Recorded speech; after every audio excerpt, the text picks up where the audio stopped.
stock exchanges, cross-listing, and using technology to bring down the barriers that exist and the limitations that are built in by other issues is a very positive thing for you to do. I just thought I should encourage you that on this journey of integrating institutions in our continent, you are not alone. We are with you 100% as leaders in this continent. And therefore, Mr. President, I'm happy that you have learned a few words in Kiswahili. However, I want to warn you that soliciting for any items in Kenya is against the law. So I know Jeff very well, and you have put in a very strong case for him. And certainly your words will not go unnoticed. I have noticed what you have said, and I agree. But it gives me great pleasure to once again join the capital market stakeholders across the continent at the 2023 African Securities Exchange Association Annual Conference. Today, we celebrate 30 years of association and collaboration between the different exchanges in our continent. Kenya is proud to have been among the founders of this great body, which has enhanced the level of knowledge share, cross-border trading, and relationships on the continent. We also meet to celebrate and focus our efforts on the future of financial markets in Africa, recognizing their potential to unlock capital and accelerate economic and business growth across our continent. Stock exchanges play a significant role in mobilizing domestic resources and international capital critical for Africa's economic renaissance. If well harnessed, stock exchanges can be the engine that transforms Africa into a global economic powerhouse and the financial center of the world. And I mean it. It is a reality. Over the last few years, African stock exchanges have seen considerable growth bolstered by reforms undertaken by various countries in different ways. These reforms, such as interest rates liberalization, removal of debt ceilings, enhancement of regulatory environment, as well as restructuring and privatization of state-owned enterprises, acted as a catalyst that saw growth in our markets over the last decade. These reforms notwithstanding, the changing macroeconomic dynamics have affected African stock exchanges, heavily weighing on their growth and impact. As we speak, Africa exchanges remain modest, and their contribution to economic development continues to be marginal. A majority of African stock exchanges face structural hurdles to growth, struggling with liquidity and considerable minimal participation by retail investors. The IPO landscape in Africa further confirms the challenges that our stock exchanges face. The pipeline for IPOs and further offerings in Africa has decreased significantly. With over 40 exchanges in the continent, we should be able to have at least 5 listings per day across the continent. And you know that's not the case. It is against this background that you meet to deliberate on how to solve legacy and emerging challenges facing stock exchanges and stock markets in the continent and explore opportunities to re-establish the competitive edge of public resource markets as an avenue for raising capital in Africa. We all understand that the global economy has changed. Markets have become very uncertain, and we therefore must work on enhancing the efficiency of the capital markets to make it much more resilient to market dynamics. On our part as government, we have taken various steps to revitalize the capital markets. 2 months ago, I did assent to the privatization bill, heralding a paradigm shift in the process of executing privatization of public enterprises by infusing international best practices and, more importantly, cutting off unnecessary bureaucracies that made the privatization process almost grind to a halt, where only one transaction was closed over the last 15 years. Just imagine that.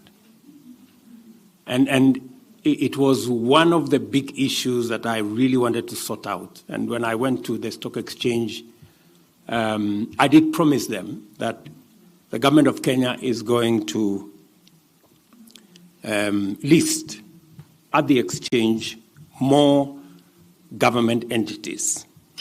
Unfortunately, the law became so convoluted that before even we could do that, we had to work on the law first. I'm very happy that we have settled the law, and now we have close to 35 companies, government companies,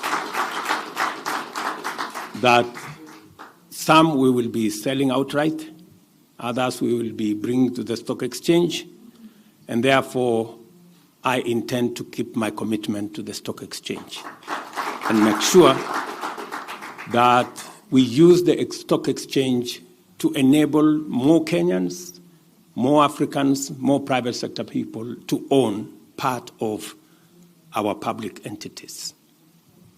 I am pleased to hear all the recent developments within the Africa markets facilitated by ASEA, including accelerating the growth and development of Africa's capital markets through various strategic initiatives aimed at creating unified and efficient capital markets across the African continent.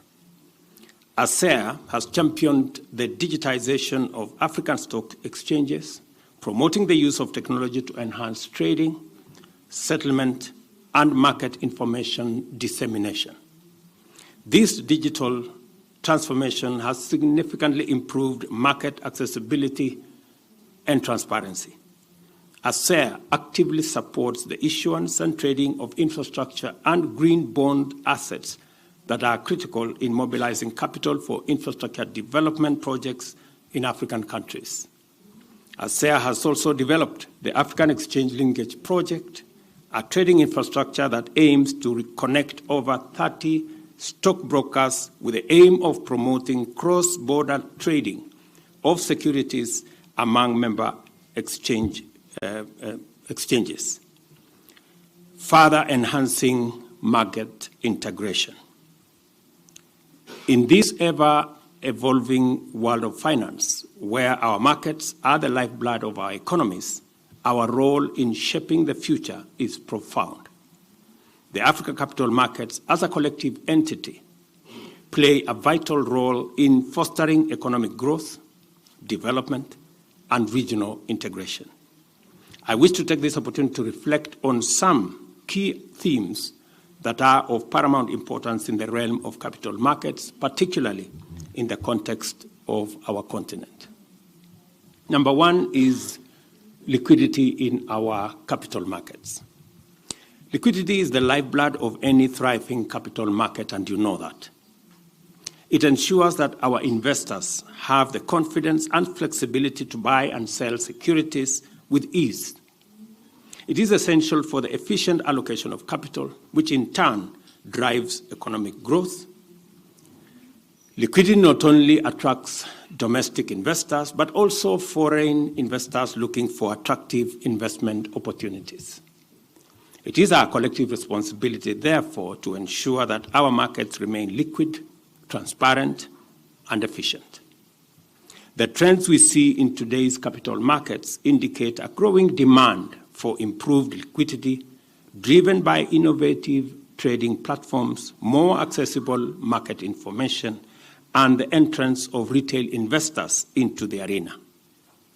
Embracing these trends, therefore, can be a catalyst for further market development. The other item I want to talk about is cross-border listing. One of the most significant milestones in the African capital markets has been the emergence of cross-border listings. This not only increases the feasibility of our markets, but also facilitates access to a broader pool of investors. It is a testament to our growing integration and our ability to offer more diversified and appealing investment opportunities. As we build at the policy level the integration of African markets using the Africa Continental Free Trade Area, it is important that at that level you also build the integration of our capital markets. It enhances scale. It makes it possible for us to have a bigger pool of investors, bigger pool of resources, and it expands our opportunities across countries. It also enables us to learn from best practice in different countries. It is possible to pick best practice from different countries, as I said earlier, when we are in the same ecosystem. And therefore, ASEA must continuously play the role of pooling exchanges together so that we can pool resources, we can create bigger scale, and be able to even attract others globally. Cross-border listing represents a trend that speaks to the need for market integration, harmonized regulation, and interoperability between exchanges. As we move forward, it is imperative that we continue to foster collaboration across borders to make these listings more seamless and more attractive. I want to speak about the third thing, which is the benefits of capital markets to economies. Capital markets are a thriving force behind economic development. They provide business with the means to raise capital for expansion, for job creation, and even for innovation. Our entrepreneurs and innovators need the support and confidence that only a robust